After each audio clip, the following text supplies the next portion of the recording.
खबरों के निष्पक्ष विश्लेषण के लिए सब्सक्राइब करें Jantantra TV and press the bell icon. Never miss any update. नमस्कार, जनतंत्र टीवी देखना, मेरे साथ मैं हूं शंकर दत्त पंत। एक बड़ी खबर आपको बता दें, इस वक्त की राजस्थान की सियासत से जुड़ी हुई है। सचिन पायलट पर कांग्रेस ने कार्रवाई की है। फिलहाल ये सीधी तस्वीर हम आपको दिखा रहे हैं। सीएम गहलोत फिलहाल मुलाकात करने के लिए, राज्यपाल से मुलाकात करने के लिए पहुंचे हुए हैं। ये सीधी तस्वीरें फिलहाल हम आपको दिखा रहे हैं। लेकिन अब क्या आगे का घटनाक्रम होने वाला है राजस्थान की सियासत में, ये बहुत दिलचस्प मोड़ है, क्योंकि जिस तरह से सीएम गहलोत बार बार ये दावा कर रहे हैं कि संख्या बल उनके पास पूरा है। बाकायदा उन्होंने विधायकों की परेड कराई थी और ये कहा था कि पूरा संख्या बल विधायकों का सरकार के साथ है और सरकार नहीं गिर रही है। लेकिन अब ये बड़ी जो कार्रवाई सचिन पायलट पर की गई है, क्योंकि लगातार उनको मनाने की कोशिश की जा रही थी। पिछले 2-3 दिनों से बैठक में बुलाया गया था, सचिन पायलट नहीं पहुंचे थे। लेकिन आज ये खबर आई कि सचिन पायलट पर कांग्रेस ने बड़ी कार्रवाई की है। डिप्टी सीएम पद से हटाया, अध्यक्ष पद से हटाया। और अब आगे राजस्थान में जिस तरह से पिछले कुछ दिनों से सियासी हलचल तेज हो रही थी, उन सबके बीच में अब ये मुलाकातों का दौर भी जारी है। मुख्यमंत्री अशोक गहलोत पहुंचे हैं मुलाकात करने के लिए। बड़ी खबर इस वक्त की, जो तस्वीर हम आपको दिखा रहे थे। लेकिन इस बीच ये बड़ी कार्रवाई हुई है सचिन पायलट पर। सचिन पायलट जो लगातार पिछले कुछ दिनों से अपनी कुछ मांगों को लेकर अड़े हुए थे, बैठकों में नहीं जा रहे थे। कल भी उनको मनाने की कोशिश की गई, लेकिन अब सचिन पायलट को उप मुख्यमंत्री और प्रदेश अध्यक्ष पद से हटा दिया है। बड़ी कार्रवाई उन पर हुई है। इसके अलावा 2 अन्य मंत्रियों विश्वेंद्र और रमेश मीणा को भी पद से हटाया गया है। अभी थोड़ी देर पहले ये बड़ी कार्रवाई कांग्रेस ने की है सचिन पायलट के खिलाफ। हालांकि मुख्यमंत्री अशोक गहलोत लगातार ये दावा करते रहे थे कि 109 विधायक उनके पास हैं, सरकार को कोई खतरा नहीं है। ये तस्वीर हम आपको दिखा रहे हैं जहां पर विधायक बैठे थे, सभी एकजुटता दिखाई, परेड कराई सबकी। और अशोक गहलोत ने आश्वासन दिया कि सभी विधायक, संख्या बल उनके पास है, 109 का आंकड़ा उन्होंने बताया। लेकिन फिलहाल जो खबर आ रही है वो ये कि सचिन पायलट पर यह बड़ी कार्रवाई हुई है। उप मुख्यमंत्री और प्रदेश अध्यक्ष पद से सचिन पायलट को हटा दिया गया है। विश्वेंद्र सिंह और रमेश मीणा को भी हटाया गया है।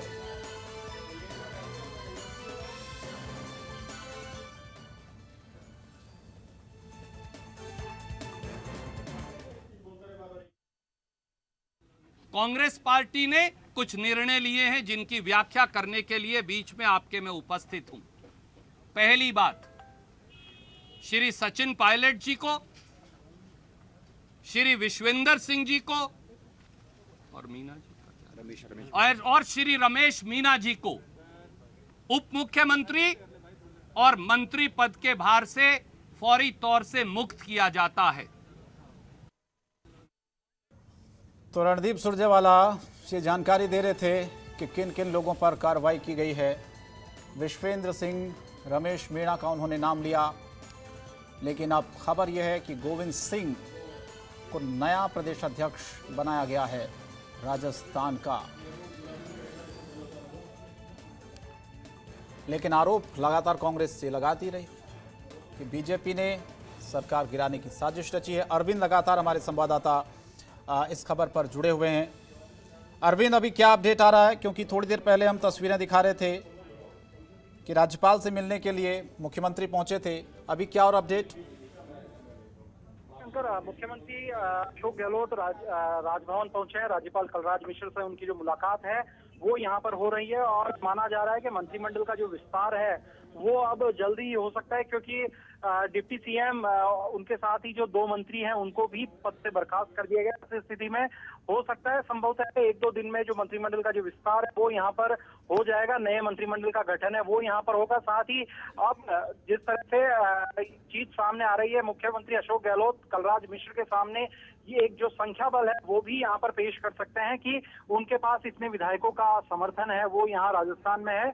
और ऐसी स्थिति में एक बार फिर से जो मंत्रिमंडल का जो विस्तार है, यदि उसकी एक अनुमति जो है वो यहाँ राज्य सरकार राज्यपाल से वे ले सकते हैं, तो आप बड़ी बात राजस्थान की राजनीति के लिए हो सकती है कि आने वाले जो 1-2 दिन का जो समय है वो काफी गंभीर यहाँ कहा जा सकता है कि काफी इंपॉर्टेंट टाइम अब राजस्थान में यहाँ पर राजस्थान की गवर्नमेंट के लिए होगा।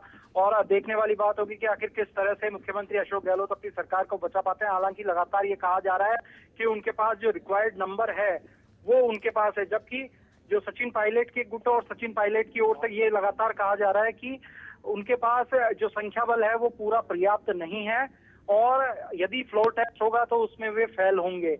ये बात उनकी ओर से कही जा रही है। खुद पूर्व मंत्री जिनको आज बर्खास्त कर दिया गया है, विश्वेंद्र सिंह, रमेश मीणा और दीपेंद्र सिंह, इन तीनों ने एक प्रेस नोट यहाँ पर, एक संयुक्त बयान यहाँ पर जारी किया और उस बयान में कहा है कि कांग्रेस की जो सरकार है, गहलोत की सरकार है, वो अल्पमत में पहुंच चुकी है और फ्लोर टेस्ट होगा तो उसमें जो नतीजा होगा वो सभी के सामने यहाँ पर होगा। तो अब देखना यह होगा कि आगे क्या कुछ रणनीति यहाँ पर अपनाई जाती है पायलट खेमे से, क्योंकि अब ये स्पष्ट हो चुका है कि सचिन पायलट की जो वापसी है वो लगभग नामुमकिन है। हालांकि राजनीति में कुछ भी हो सकता है, लेकिन अब तक की जो स्टैंड है, अब तक की जो बातें जो सामने आ रही हैं, जिस तरह से उन्हें पद से हटाया गया है, ये सभी चीजें देखते हुए अब ये चीज बिल्कुल भी पॉसिबल नहीं लग रही है कि एक बार फिर सचिन पायलट की जो वापसी है वो यहाँ पर होगी, क्योंकि उप मुख्यमंत्री पद है, वो डिप्टी सीएम है, डिप्टी सीएम के साथ ही जो पीसीसी चीफ का जो पद है वो भी उनसे ले लिया गया है। साथ ही एक और बड़ी बात आपको बताना चाहूंगा, जो कांग्रेस से जुड़े हुए जो संगठन है उसमें जो सचिन पायलट के खेमे के कई लोगों ने इस्तीफे यहाँ पर दे दिए हैं। एनएसयूआई के प्रदेशाध्यक्ष अभिमन्यु पूनिया ने अपना रिजाइन है वो यहाँ पर कर दिया है। यूथ कांग्रेस के प्रदेशाध्यक्ष मुकेश भाकर को बर्खास्त कर दिया गया है।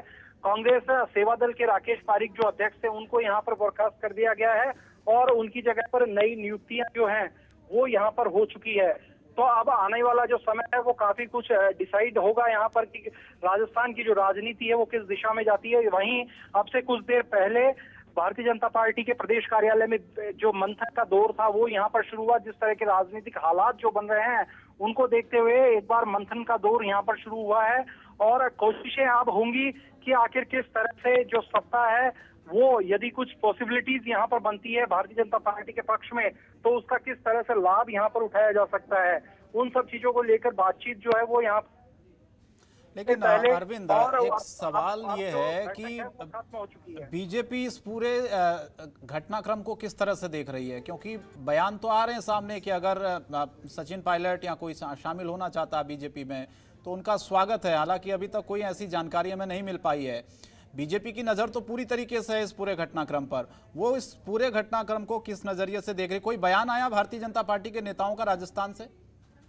जी बिल्कुल, देखिए भारतीय जनता पार्टी के नेताओं का यही कहना है कि कांग्रेस की अंतर्कलह है और कांग्रेस का ये जो मामला है ये इनका आपसी मामला है, इसको ये खुद ही जो सड़क पर लेकर के आए हैं।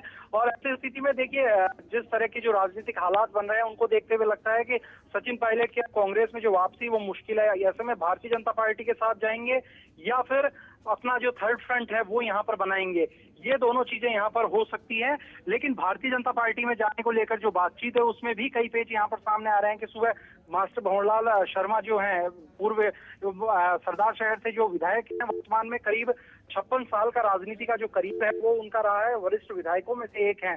तो उन्होंने भी ये कहा है कि आने वाला जो समय है उसके अंदर वो सचिन पायलट के साथ रहेंगे। और सचिन पायलट के जो उन्होंने कहा कि हालांकि पार्टी से उनकी कोई जो विरोध है वो नहीं है, लेकिन जिस तरह से जो हालात बने हैं इनको देखते हुए अशोक गहलोत की जो सरकार है वो उसके साथ नहीं, अशोक गहलोत खेमे के साथ वो नहीं है, सचिन पायलट के साथ रहेंगे। उन्होंने ये भी कहा चाहे उपचुनाव लड़ना पड़े लेकिन हम बीजेपी में नहीं जाएंगे। तो ये चीज ये स्पष्ट हो चुकी है कि जो 19-20 विधायक या जिनकी बात कही जा रही है वो विधायक उनमें से भी कुछ ऐसे होंगे जो कांग्रेस की पूरी पृष्ठभूमि से ही आते हैं, उनके पीढ़ियां जो है वो कांग्रेस से जुड़ी रही है। तो ऐसे लोग कांग्रेस छोड़कर बीजेपी में जाने के लिए कतई जो है राजी यहाँ पर नहीं होंगे, ये चीज यहाँ पर नजर आ रही है। जी अरविंद, वाकई ये तो देखना होगा कि क्या स्थितियां बनती हैं, लेकिन अभी जो कार्रवाई सचिन पायलट पर हुई है, बाकी लोगों पर पार्टी ने की है, लगातार उनको मनाने की कोशिश अरविंद की जा रही थी पिछले 2-3 दिनों से। बैठक में वो शामिल नहीं हुए, उनको बुलाने की, मनाने की, मान मनोबल का खूब काम चला और आखिरकार पार्टी ने फैसला लिया। खबरों के निष्पक्ष विश्लेषण के लिए सब्सक्राइब करें Jantantra TV and press the bell icon. Never miss any update.